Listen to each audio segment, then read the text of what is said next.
everyone. Welcome to the third episode of Vartalab Season 1, where we talk to entrepreneurs who are enrolled in top Indian B schools and try to understand their experiences, their journeys, the highs and lows that they've faced, the challenges that they've overcome, and how they came to be where they are today. This is an initiative by the Entrepreneurship Cell of XLRI Jamshedpur. And today we have a very special guest here with us. His name is Vikas Sharma. Some of you may already know him.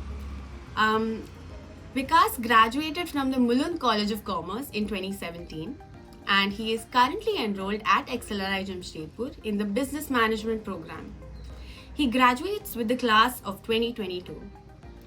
A little known fact about him is that he also runs a startup called Adafix, of which he is the CEO and co-founder.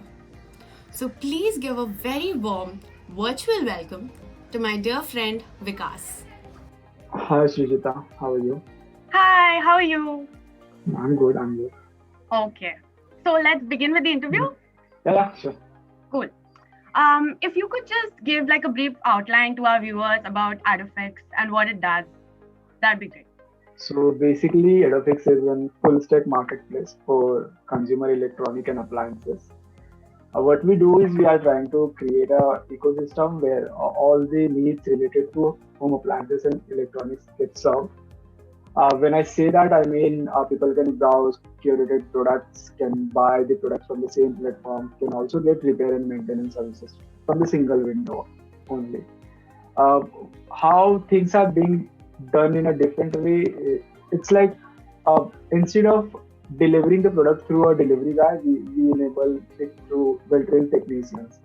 So like you don't get stuck in return and refund kind of a hassles.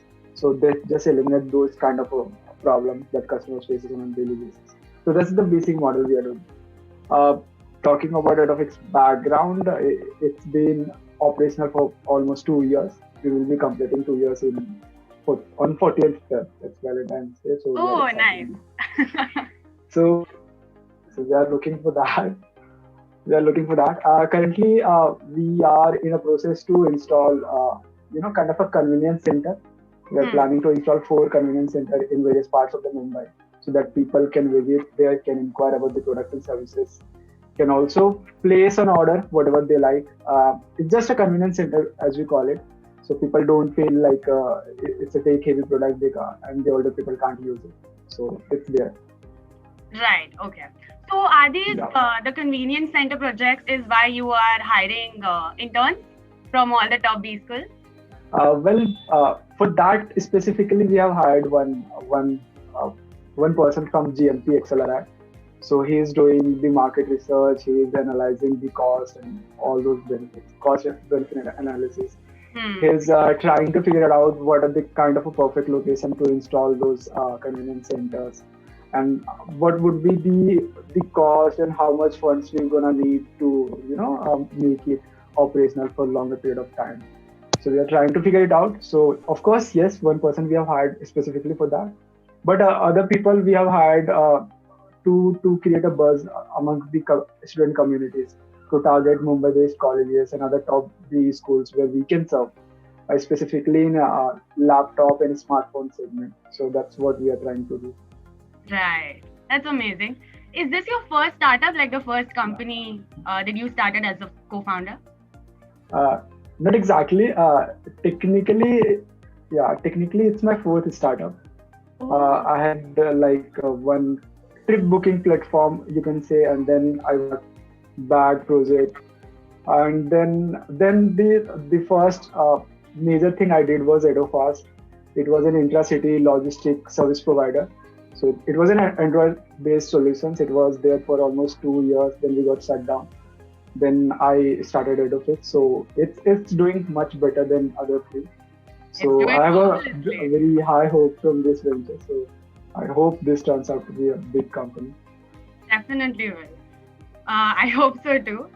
Also, I just wanted to know, like, how did Adafix start? Like, so how did you get the idea? How did you start working? Tell me about the initial few days. Okay, so I think it was kind of a very sudden start for the Edofix. We never planned that we're gonna start something on a similar line. What I think one of the things that I started during Edofast time was I started writing diaries and all. I used to write a Okay. lot of things. Like as a founder, you experience a lot of things on a daily basis. You face customers, you face suppliers. On that basis, because of that, I started writing those things. And then around I guess September 2018 or some around that time, a few of the new entry happened. Like Lalamove came. It was Indonesian based unit. They started deep discounting. So we were like the pricing war with them for almost 4 months. So things started going south. So at the time we realized by the end of mid Jan, I realized that these things won't work. And at that time we were 12 people team, so it was a big thing. And then we started thinking like maybe we'll have to shut down this venture. And it was a kind of a very bad situation for us also. Hmm. So I planned a kind of a trip to Nainital, and then I took my all the diaries. I had like 4 to 5 diaries at that time. I took that, went there, and all I did like for 2 weeks was just reading and rereading all those diaries and trying to figure out what I have done and what are the mistakes that I have, and try to find out all the things that I have written in those ideas pages that I used to write. So Hmm. one of the things that I encountered, like few of the categories, the as a customers we used to serve at Red of Us happens to be dealers of consumer electronics and these kind of products. And because I work very closely with them, I realized lots of problems that can be solved without getting too much deeper. Then I started exploring things, and then I figured out we can build like a kind of a model around it. So I Hmm. came back and I pitched the team that this is a particular idea that we can work on. 7 people opted out, 5 people joined. So this was kind of a start. So I guess in Redofix we didn't face any problem like hiring people or having a capital because we already had that. We just needed a kind of a people who can commit, and we just started. Tell me about these. So you faced a lot of challenges while building Adofix and getting it to the point that it is where it is today. So what kind of challenges did you face in terms of dealing with your team, with your co-founder, with your parents? I think my parents are pretty chill. Like they have been supporting for me like throughout all the things that I've done. In terms of co-founder, I think I find myself very lucky because my co-founder is like my childhood friend. We have been working together for like past 6 years, so we have a kind of a very special bonding between us. And I think we took lot of time trying to figure it out because lots of marketplace were already there and with different kinds of offerings. So trying to differentiate ourselves was the biggest challenge. So we started with the laptop category only. We digged a lot deeper, and we tried to figure out what are the things that we can offer and what are the things that can solve customers' problem in a most efficient way. So we were able to come up with some kind of a model, and then we started growing. Then COVID hit, so COVID was there. Then we prepared ourselves, and I think COVID gave us time, like to time was there to experiment ourselves. We were just stuck in our home doing nothing, no sales at that point of time. So we started exploring other major appliances. We researched a lot on that and trying to replicate the same model that we applied in laptop in other categories as well. And I think by the time we started resumed our services in all the geographical areas that we were serving, we had a kind of a very strong network in engineers communities also. So I think after that we started growing in a very fast way. We are currently growing at 50% on a monthly basis. So that's called as a very healthy rate in the startup world. So we are growing. So that's it. Yeah. And then, so since it's doing so well, it's doing incredibly, why this choice to pursue an MBA? You might get this very often. Yeah. I think doing MBA was never my plan. I just enjoyed solving those problems like LR&D I said during my undergraduate colleges because my friends were preparing for CAT and JAM. So I just continued because it allowed you to free yourself from all the work that you do. And I used to sit during midnights and try to solve those problems. And I used to appear for these exams just for the fun. And it happens that in this year particularly, I appeared for XLRI interview, and last year also appeared for the XLRI interview. But this year I converted. Then I had a choice. What can I do with that? It's a great opportunity. So I realized I don't come from a very established background. An IITian. I don't have a very strong academic background. So I thought XLRI can be a good platform to promote Edofix, to get all the resources for the Edofix and trying to build a strong company, uh, lay a strong foundation, and then build a very great company. So that was the thought process behind joining XLRI, and I think I've been able to do that at some extent, and I'm hoping to continue that in the same way. Oh, let me get this straight. You're the CEO full time at a startup while also being a full time student at XLRI. Yeah. Dude, I cannot manage, like, I am just a student and I cannot manage my life. How are you really getting through? How are you managing your life? I think a few of the people I follow a lot. One of them is Kunal Shah, and like in many of the speeches and many of the webinars or the seminars, was mentioned one thing very clearly, that no person is busy. They're just bad at prioritizing things. So, and I have a kind of a very clarity in my life, like what I actually want out of it. So I just do things which are relevant to that, and I ignore all the other things. So of course, coming to Accelerate was had a choice whether you can choose for a cat or do something else. So I of course chose Edofix over it. I'm trying to figure it out what I can do on a cat. I'm trying to trade off things on that side. I'm trying to minimize burden on me from the card side and from the extracurricular whatever happens at Accelerate. So yeah, of course I'm very much focused towards Edofix and trying to do bare minimum things on the Accelerate part. So that is how I'm able to manage. And how have you been liking the experience at Excel so far with the virtual MBA? It must have been very different from what you had expected. How do you see like Yes, of course. yourself in the next 2 years, in the next 1.5 years, and how has your journey been so far? I think one of the things I've very focused from the very starting days, not just coming to Excel. I was trying to have a meaningful relationship with people. Like I found like a group of 7 to 8 people who are there who helped me a lot. I think few of them are currently working on my project itself, so they're always there.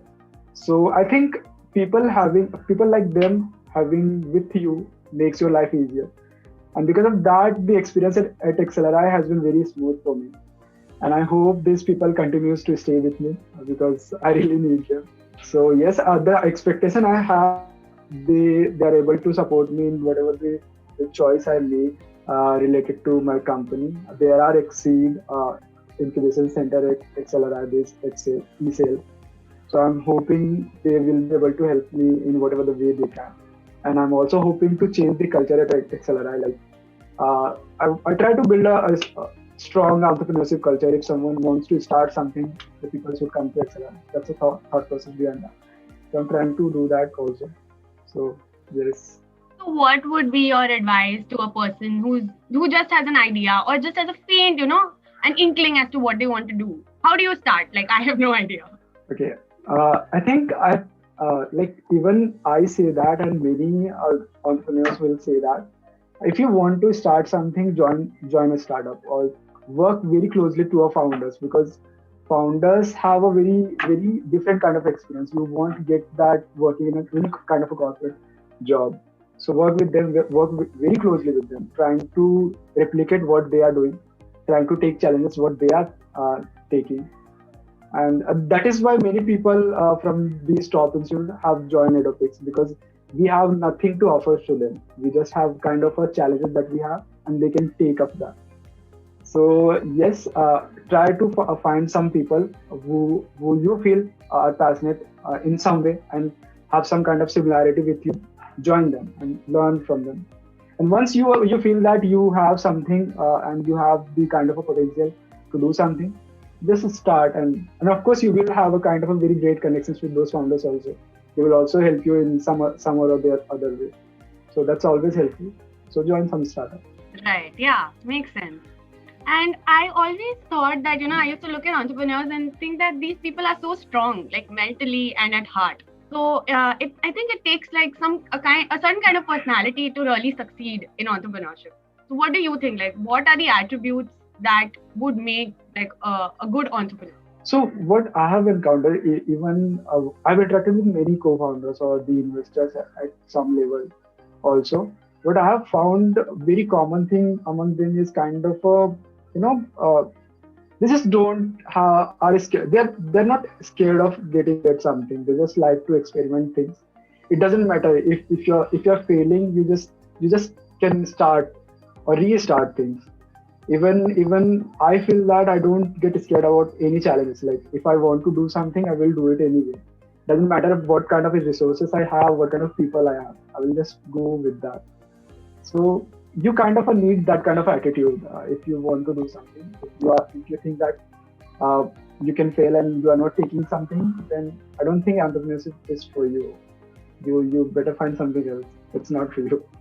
Yeah. That was harsh and I think quite true. Yeah. So just last question. Any advice you would want to give to aspiring entrepreneurs and anything you would like to say to the people watching? I think the major challenges that people face. I mean, as I said, I know a lot of people in my circle who are not able to start just because they don't have co-founders. And I always say having a co-founder is kind of a blessing in a way.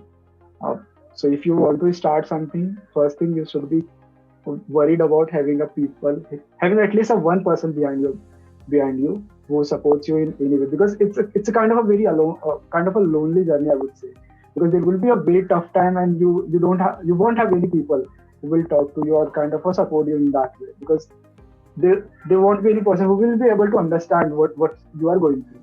So you need kind of a person with you. So try to find that person. And the thing the kind of a problem, the kind of a things will be at stake will be very high. So trying to find a person in that way is very difficult. Of course, I understand that, but that's a great challenge to take. Try to find that person. Yeah, that's nicely said. Thank you so much, Vikas. I mean, we were talking yesterday, and I know you personally, so I understand how passionate you are and how much you value people. And it's been incredible talking to you. Any last words before we end this to our Excel K Dosto? No, not. I'm good. I'm very happy that you took this. We actually need such kind of initiative at Excel at least. So I hope this changes something in the mindset of a student. They should be taking something on. At least they should start at project level at least, because I've seen many people at IMC, they are taking lots of initiatives. Even one of the interns who have joined us are working on fitness kind of a thing, and he's working on that at a project level. And he was saying, if I'm able to build a kind of a model, then I would love to continue with that. So I would say that at least MBA students, they are like a very intelligent people, and they should start taking those kind of initiatives. So if they are able to take a kind of culture will build at Accelerate. Yeah. Hopefully we can lay the foundation to build such a culture in these coming 2 years. Yeah. Yeah. Okay then. Thank you so much, Vikas. Yes, of course.